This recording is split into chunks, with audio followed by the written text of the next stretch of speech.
everyone, welcome to Stan the Wine Man TV. I am your host, Stan Rattan, and this is the Blue Collar Wine Show, where I help you spend your wine dollars wisely. This will be my last episode involving Washington Wine Month. I mean, that doesn't mean I won't have Washington wines in the future, but I know you guys probably are getting tired of hearing about Washington Wine Month because of the COVID virus, canceled Taste of Washington. A big event that happens down in Seattle where all the wineries get together and people buy their tickets and come and taste all the wines from all the wineries. That was canceled. A lot of events have been canceled, of course. A lot of events. Like I said in the past video, we will get through this, but you know, it's going to be painful for a lot of people. All right.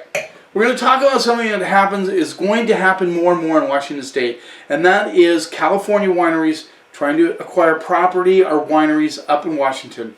Global warming is getting more and more difficult to make balanced wines in California. There's certainly areas in California that can do this, and they're going to continue to pump out wine in California. Don't get me wrong, but they are very interested in Washington State, maybe not just because of global warming, just because of the quality of the wines that come out of Washington. They are seeking those.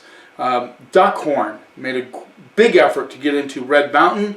They have a brand called Canvasback. They have another one too. I can't think of the name. Can't think of the name off the top of my head. But they just came out with another winery out of Washington State. This is Columbia Winery, started by David Lake. Actually, not started by David Lake, but started by a group of people. But David Lake became their winemaker, kind of took it over, and it was bought out by Gallo a few years ago. Gallo has their hand, or wants a hand in Washington State wines. Now you say, what, Gallo? Guys, Gallo is a big company. They buy portfolios. They don't necessarily intrude on the quality of the wines. They're trying to get their fingers in different areas, and Columbia became available and they bought it. I think they originally put a French winemaker in there, a guy from France. I'm not sure if he's still there or not, but that's how they started off. These both roll in at $15, which is a good value.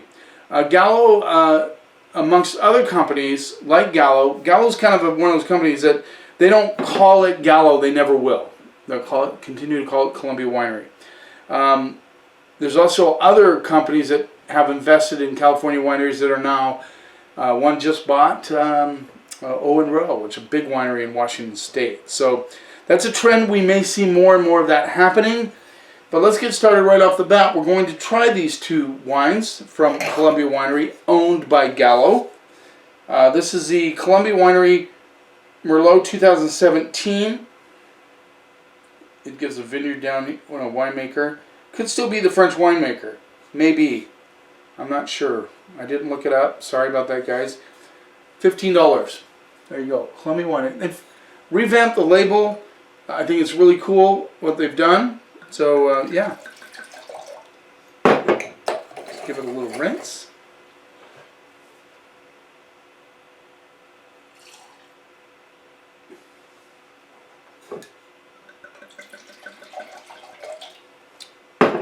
Okay, let's check out the color. Washington Wine, as I mentioned before, is big. They have over 1,000 wineries now. 14 AVAs. I'm sure that'll change. 175 million cases produced. Second largest producer in the United States. Let's see what we get on the nose. Now, we did this last episode. Of course you remember, was blind tasting California versus Washington Merlot. Washington kicked their butt, and I'm very happy about that. So here's a Merlot for $15. Remember, they blend tasting $15. Didn't come out quite that good. But I really do like Washington Merlot. I think it's some of the best in the world. A lot of kind of almost like blackberry, plum, cherry. Very expressive on the nose. So good tobacco notes coming through. Yeah, big nose on this. I mean, it's really, really expressive. Let's see what we get on the palate.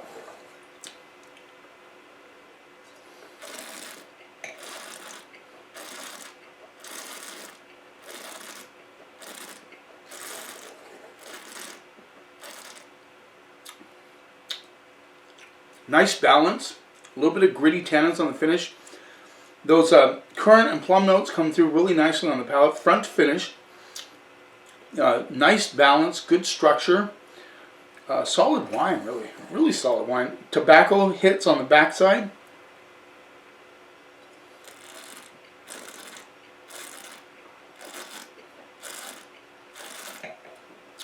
Now, a little bit of vanilla, just a touch. A little bit of chocolate. I like that. Vanilla is very minute. Good bottle of wine. Seriously, good bottle of wine. For $15, that's a steal, really. That would have showed good against those top dog Merlots that I did in the last episode. Chocolate kind of lingers, getting just a touch of black pepper on the backside.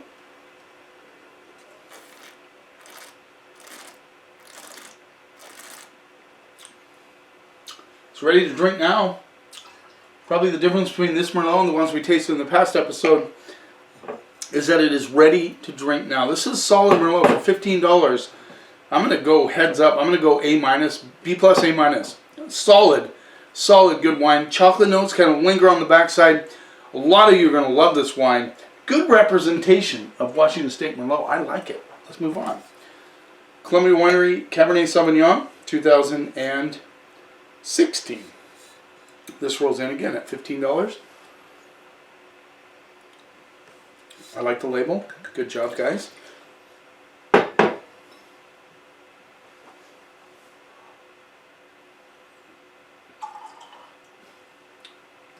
Okay.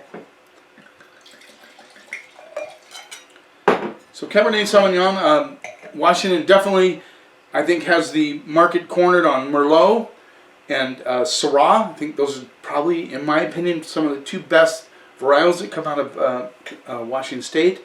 They do a lot of them well. They do Grenache really well.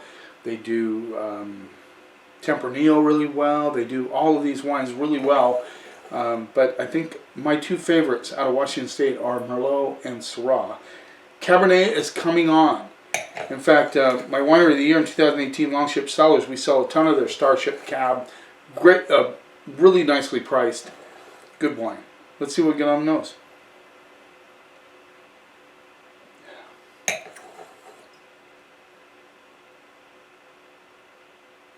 Touch of funk, which is kind of cool. I know that sounds weird, but it's kind of cool to get funk on the nose.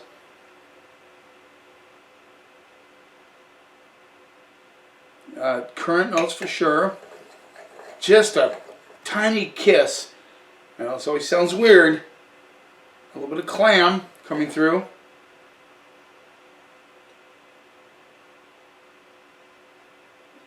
A little bit of, yeah.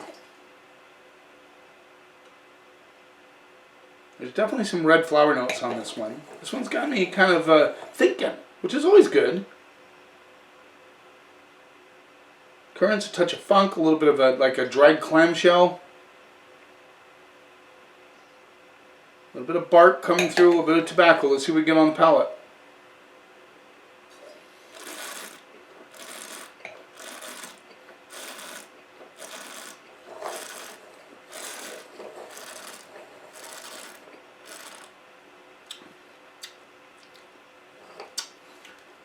Good fruit on this one, but certainly structured, framed by, smooth but structured tannins. There's a little bit of acidity on the backside. The currant notes come through big time. Underlying wilted rose petal coming through. I'm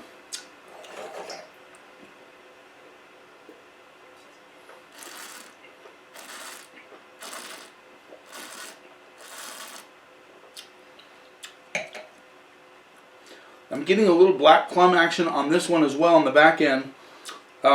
Nice fresh finish, good acidity. This has good balance. I like the Merlot just a hair better.